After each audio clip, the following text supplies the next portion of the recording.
trying to find work, trying to be your lead blocker on the return there? Yeah, I mean, he knew the mission. You know what I mean? And heat of the moment, he got too excited, but it was cool. It was fun. Bobby, what do you see when you look at tape of Justin Herbert?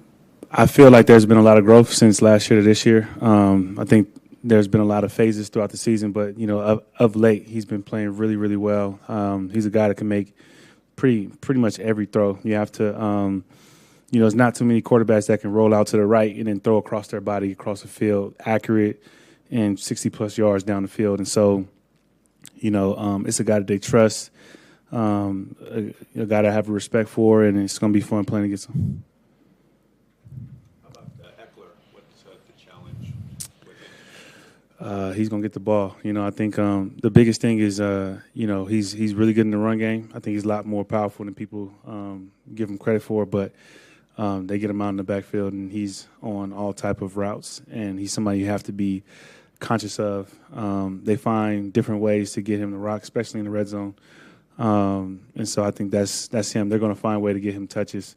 It's not like a traditional running back where you just hand the ball off to him, and that's how he gets touches. He's going to get the ball in the run game, going to get the ball in the pass game. They're going to run different routes. They're going to put you in different situations to kind of isolate linebackers, isolate, and try to have one-on-one guys to try to make a miss. And so he's a guy that you definitely have to know where he's at all times. What have you kind of seen in the past when you guys have played different quarterbacks? This year, you've mentioned sometimes you just have to assume that guys are getting open downfield because the quarterback can buy himself some time and make things happen on the run. Do you see that with Justin Herbert as well, where even if he's been dropping back a lot, but even if he flushes out a little bit, guys are, he knows how to scheme guys open on the backside? Yeah, I think the biggest thing is he has a lot of faith and trust in his arm. And so, like I said, there's not too many quarterbacks that can roll out one way in direction and throw across their body. I'm pretty sure that's not in the quarterback manual. And so, when you're blessed to be able to do that, as defenders, you have to make sure that you're conscious of that. And so if you see somebody downfield or somebody open on the backside, there's a chance that he trusts his arm enough to make that throw. And so it's one of those discipline games, one of those games you got to be on the details, and it should be a fun one for sure. You've had a lot of success staying healthy during your career. I'm just curious, and I'm not talking about like a big injury, freak injury, but just the day-to-day of going through a football game. As you get further in your career and get older, is there anything where it makes it harder to be out there every single week? What you mean? So like recovering more quickly. Like, is there the older you get, is there more concern about like being able to play through a 17-game season versus earlier in your career? No, I think the off season you prepare yourself for the duration of the season. My first, 6 years, we were going really deep into the playoffs, and so we were playing 18-plus games every time. I think the biggest thing, I don't think it doesn't matter whether it was now or when I was younger. I think the hardest game to get ready for is that Thursday night game, because there's just not that much time to cram in all the stuff that you would normally do in a whole week for that Thursday game. And so for me, if anything has been a challenge, it's always that Thursday night game. But that's always been a challenge, and I would confidently speak for every player that it's a challenge for everybody, because it's hard. You regardless of the game, you can have a 80-play game or a 60-play game, and then have to turn around and be ready by Thursday, which I think most guys start feeling good around that time. It's always tough, and I don't imagine it getting any easier. What do you do during the offseason to prepare yourself to kind of rebound from that every game? I work out a lot. I meditate a lot. I do yoga a lot. I hoop a lot. You know what I mean? Again, I don't know if the camera could pick up to my left. But anyways, and so you just try to stay active. I think as you get older, there's not really that time where you're not active. I think the longer you take off, the harder it is to get back in shape. And so I don't really take much time off. I might not lift as much early on, but I'll still be running. I'll be on the bike. I'll do something to stay active. And then, as my body recovers, then I'll start, adding the weights and adding, the intense workouts. Sorry, go ahead, George. Oh, thanks. Last two. What what can you tell us about Laurel Murchison? Well, the dance is definitely that sticks out. Like, when you come into a team, like kind of where he came into a team, right? Like, he was quiet, doesn't really say much, just kind of, meeting with the coaches, trying to get sped up on the defense and stuff like that. And then he goes out and gets a sack and starts dancing and starts talking. He was like, yo, where's this, where did this come from? But, he's put in a lot of work to try to understand the scheme, understand the nuances of the defense. And I think it was really fun to just watch him just have fun out there and let loose and not worry about, always being right or whatever, but just making plays. And once he started doing that, and, everybody was feeding off that energy because, like I said, he probably said about 4 words before that moment. So it was fun to see him play. All right, guys, we got to wrap. Good. Thank you, buddy. Appreciate it.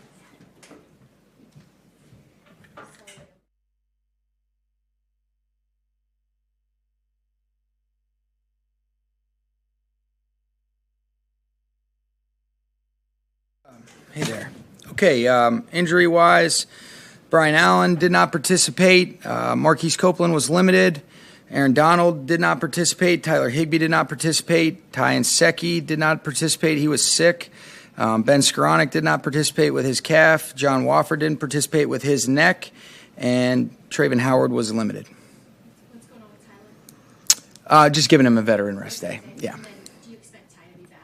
I do, yeah. I think he just had a little bit of a fever, and, that's kind of going around, so hopefully he feels better tomorrow.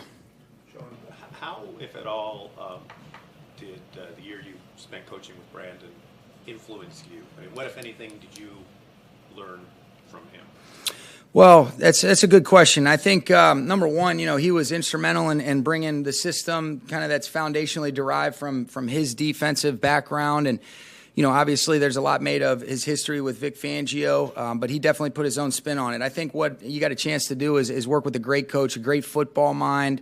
From the time of his interview, we immediately hit it off, and you can see, not surprised at all by the success that he's had, but I think you just learn about, the drive, the consistent approach, the relentless approach to try to be able to find solutions, put players in the right positions, have some agility and flexibility with regards to the things that you can present to an offense, really understanding, how to limit some of the things that offenses are really trying to do. And, he's a great coach, learned a lot from him. Do you stay in touch? I mean, do you guys text intermittently or talk at all? Oh, yeah, we keep in touch. So. John, what's the challenge of facing a quarterback like Justin Herbert, and what have you seen from that offense? I know there's a lot of moving parts, a little similar to you guys, but they kind of looking like this. Yeah, I think they've played really as a team. They've played outstanding ball recently. Justin's obviously a great quarterback. He's got great weapons. I think Joe Lombardi does a great job of, similar to what I was just saying to Brandon, you can see there's an intent behind everything that they're trying to do.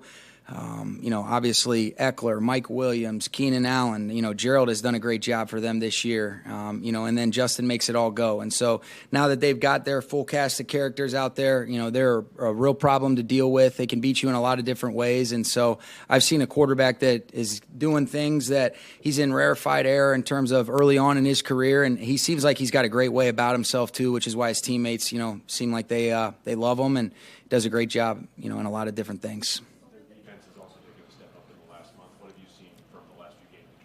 I've seen a great job being able to, do different things based on, how they want to slow down the opponent. There's enough versatility where they've got a core foundation of things that they want to be able to do, but then also enough complementary mixers, and then whatever they think is in the best interest situationally, whether it be on the run downs, pass downs, third down in the red area, where they can kind of change it up based on how they want to try to stop, whatever the given opponent is and what they deem to be really dangerous. But the versatility in the personnel groups, the ability to be able to move, some of those joker type players around. I think Brandon does an excellent job of that, just like he did with us.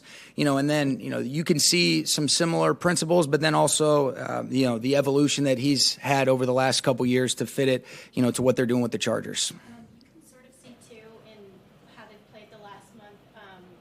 Back in 2020, it was pretty clear when guys really started understanding what it was that was going to happen week over week within the structure of the defense itself, and got really multiple and changed things around. Sure. They seem to be doing that as well, especially this last month. What is the challenge of preparing for that when you've seen maybe different versions and philosophical similarities between in that but also knowing that he's going to maybe do something versatile against you guys? Yeah, I think it's that. It's the multiplicity, the different things that they can present, whether it be their front mechanics, the different coverage things, some of the different ways that they can activate 5 guys and, sometimes 4 and try to be able to use your back. But he does a great job, and I think it's about, kind of having that adaptability and then in some instances making sure that, you kind of have some foolproof plays. And there's nothing that's perfect, but, if you're putting guys in a position where based on whatever they present, you feel like they can execute, those are the things that we're hunting up. But those are, some of the things that we've got to be ready for. And I think you're exactly right, Jordan. It's definitely showed itself the last couple weeks. Sean, I know you have a lot of respect for Lincoln Riley. Do you talk to him much at all? And have you talked to him much about Baker and sort of like spurred any ideas how to make the most of him? Yeah, I've always, I'm a fan of coaching, and so I've always just appreciated his work from afar.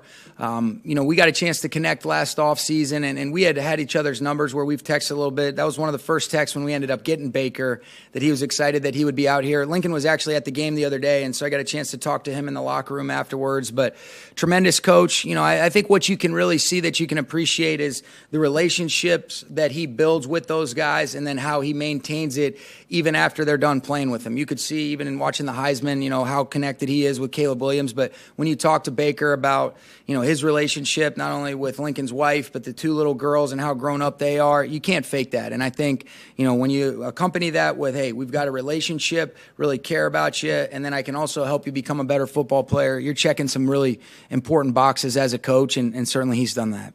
Sean, from the time that you worked with Brandon, could you kind of see the head coaching thing coming together for him? Absolutely. Yeah, no, I think I wasn't surprised at all. And he had a drive and a motivation and a love and a passion for the game that's as strong as anybody that I've been around. And so tremendous respect. I think, what he was able to do where you come right in, you have a huge influence on a lot of really great things that went on defensively, similar to what I was saying about Lincoln. You're building relationships with the coaches and the players. And so, after we had lost that divisional round to the Packers and you get a chance where if a team's open-minded when they're interviewing, I thought there was a good chance that he would get a job, and it worked out that he didn't have to move too far. I know you're focused on the rest of the season, but I'm just curious when you start having conversations about what the roster might look like next year with Les and Cornell.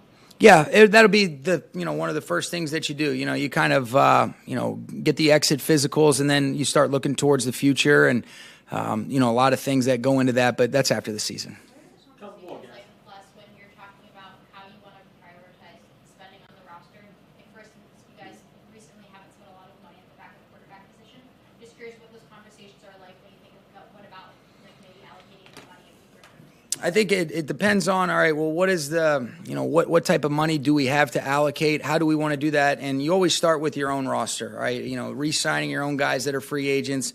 Then you look at what are the external ways to be able to onboard certain players. What is your draft capital? What does the depth of that look like? Because Les and his group, they're in the midst of studying the draft. So, as you're really trying to fill out your whole team, you got to understand, all right, how much money do you have that you can allocate to be able to spend in that offseason?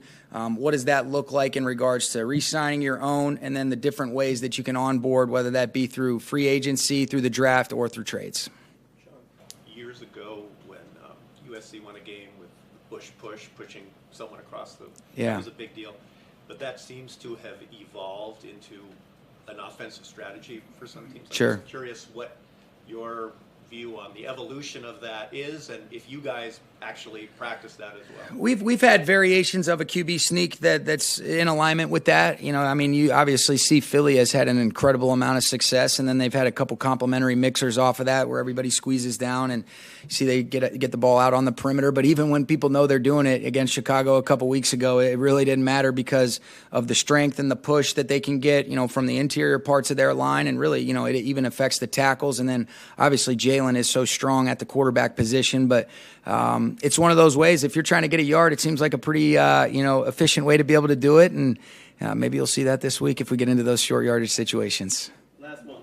Sean, during the middle portion of this season, when you were very open about how difficult it was for you guys as a group, but also for you personally, going through some of the adversity and managing that, and it seems now you guys are very much in problem-solving mode because it is what it is at this point.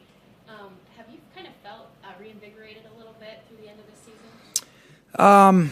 I would say, yeah, I think it's about a shift in perspective. It doesn't mean that this doesn't wear on you. And, when you're so used to being able to, have a thought process as it relates to after these 2 games that we have left in our regular season. So that's a challenge, because you want to do everything in your power to try to help guys, get a chance to be able to play in the postseason and what that means. But I think it's about, just being able to control what you can. And, initially when you haven't been through those types of things before, I think you're learning a lot about yourself, the people around. And then, you really have a choice to be able to make. You can complain or feel sorry for yourself about it, or you can try to be solution oriented. And the players, like I've said, have been the best influence and inspiration to me because of the consistency at which they've come in, continue to go to work. And what I take as much pride in as anything, Jordan, is I think you're seeing those guys get better, and it might not always be reflected in, what a great job those guys did the other day, where a lot of things work out and, they're able to control a game from start to finish. But